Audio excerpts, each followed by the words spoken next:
A what?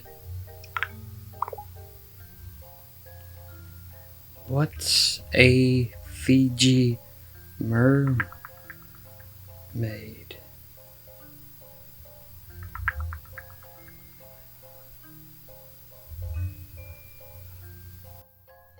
What's... What?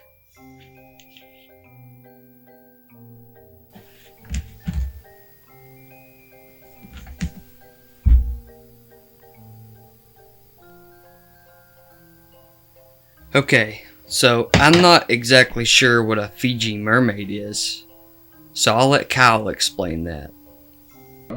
So traditionally for Fiji mermaids, the first one was actually presented to the public by P.T. Barnum, and it's one of those most famous like fake monster cryptids from the dime store museum time. The very first one was actually made by sewing half a monkey to half of a dead fish. And Juan actually does this in a very traditional way. I doubt that that's actually a monkey skull, but it is all actual taxidermied, like real animal parts and everything. And he passed it off, P.T. Barnum passed the original one off as real, and it was very obvious to everyone that it wasn't. And so immediately he kind of like did a press release where he's like, "You're right, this is fake. This is the genuine fake Fiji mermaid. Come see it." And if anything, it made it more successful and made more people want to come see it. So. And I'm supposed to build a home for it. Well, let's get to work.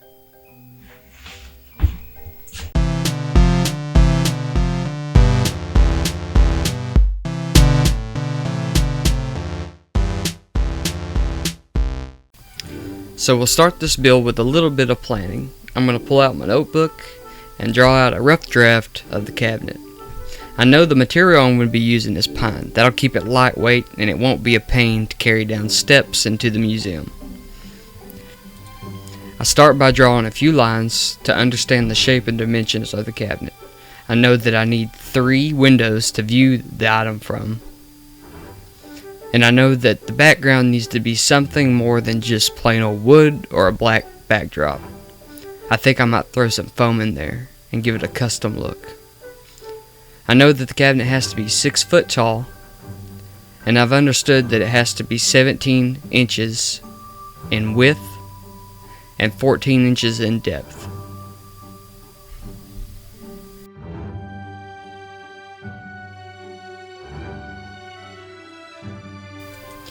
And that's about as much planning as you're going to ever get out of me for a project.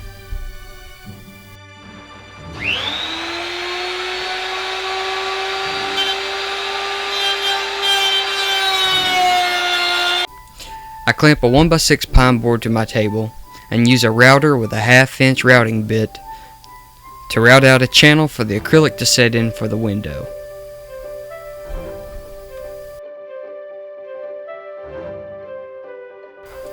And honestly, for a cheap Harbor Freight tool, that router's pretty good. I do recommend it. It's a nice channel.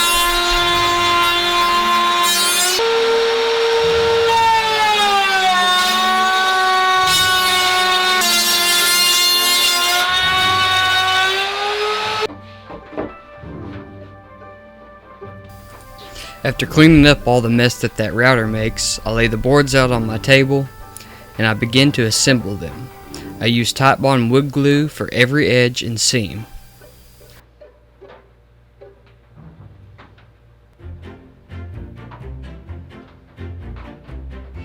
I clamp them together nice and tight, but not tight enough that it starts to bow the wood up.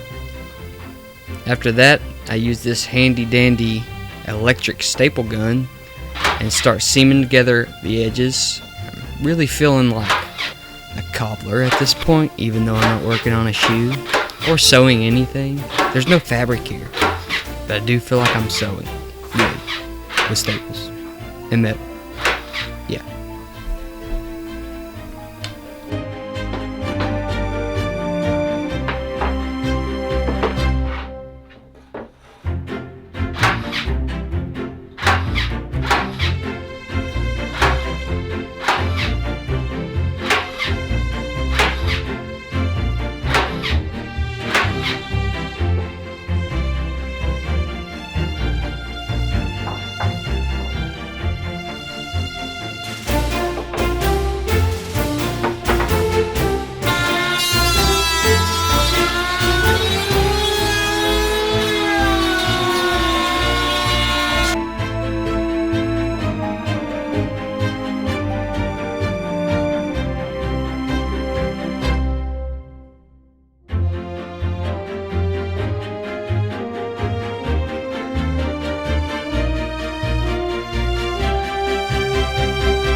Once all the busy work had been hammered out, I stood 2 of the frames up and clamped them together.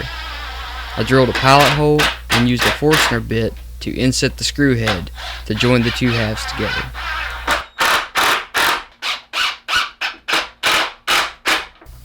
To box in the bottom of the cabinet, I ran a bead of wood glue around the frame.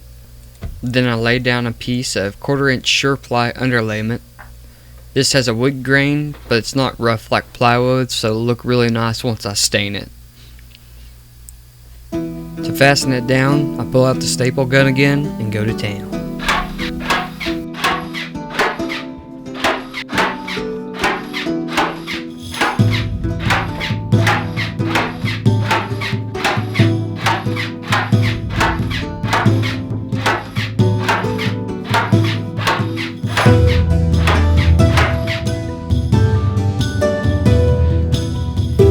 I cut one of the frames in half on my table saw to act as the door. I used a 2-inch 6-point hinge for the door at the top and the bottom. Then I mounted some cabinet magnets on the inside with surface plates so they wouldn't obstruct the view and the door would hold too well. Pine is a conifer, and conifers have a tendency to warp, especially when they're small planks like this. So I was sure to assemble the magnets at the top midsection and bottom midsection of the door to keep my tolerances pretty low with the warping. Hopefully this wood doesn't go limp. Nobody likes limp wood. I used another cut of sureply to cap off the back of the inside of the cabinet.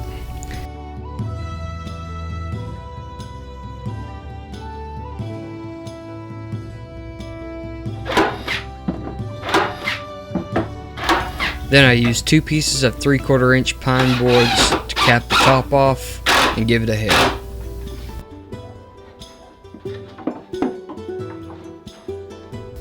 I cut these small 3/4-inch strips on my table saw to go inside to close gaps and seal light.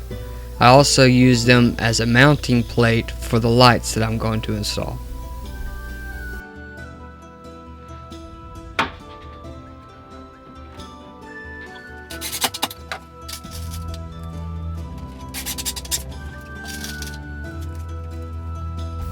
With all the construction and assembly complete, I used 220 grit sandpaper to smooth out all the edges and roughen it up a little bit.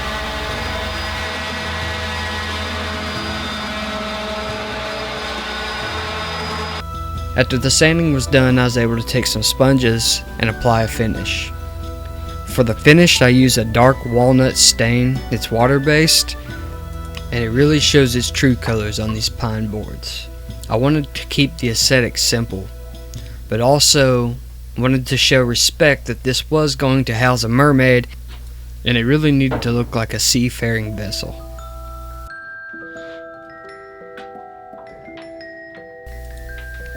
I picked up a pack of RGBW strip lights from Walmart. They're the Better Homes and Gardens brand. It was 16 foot, and I figured that was enough to do all the lighting I needed.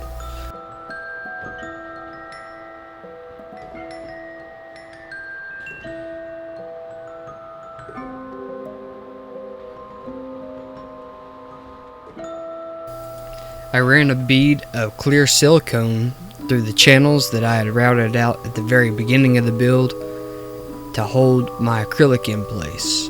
Glass is pretty expensive to buy and have cut. Acrylic is a cheap way to protect your display item. In this case, we didn't want anybody or anything touching the mermaid, so the silicone seals it, and I used screws on the back to hold it in place.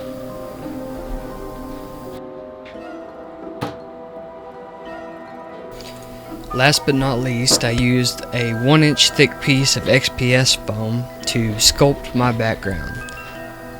I was trying to replicate coral at first, but then realized that was going to be rather difficult and time consuming, and with the respective amount of time I had left for this project, I opted to just beat the shit out of it with a hammer and a couple of sharp blades until I had something that looked like it had been underwater in a dingy, dark cave and really sold the creep vibes. I used a mix of Mod Podge and black acrylic paint to seal the foam and give me my dark shades. I then used lighter gray tones with green and white and dry brushed the surface in multiple passes to make it look layered, old, and weathered. I really wanted this to represent some formation of rock and not foam. I mounted a blow dryer at the top of my workbench to push the water down as I weathered it, and I just used green acrylic paint mixed with water and a little bit of black paint to give me different shades of sludge. After all was said and done, I installed the backdrop, and it was time to send this thing to its new home.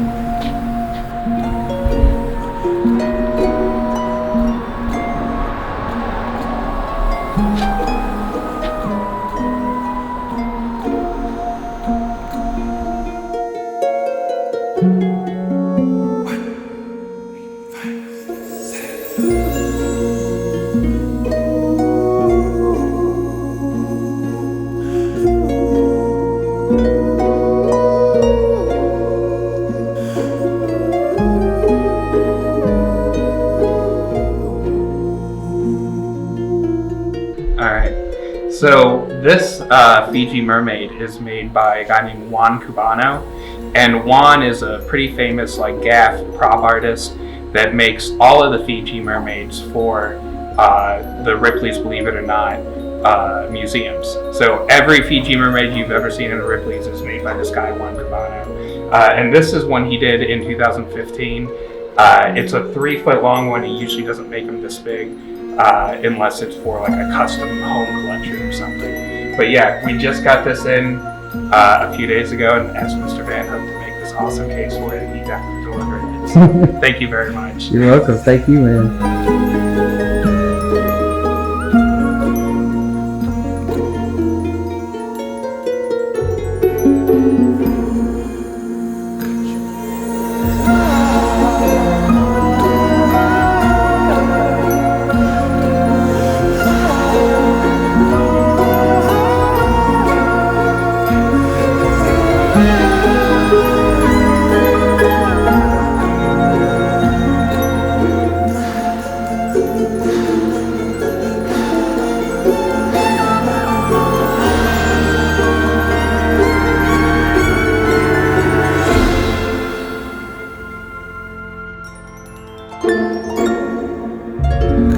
Thank you for watching, and we'll see y'all at the other end of the trail.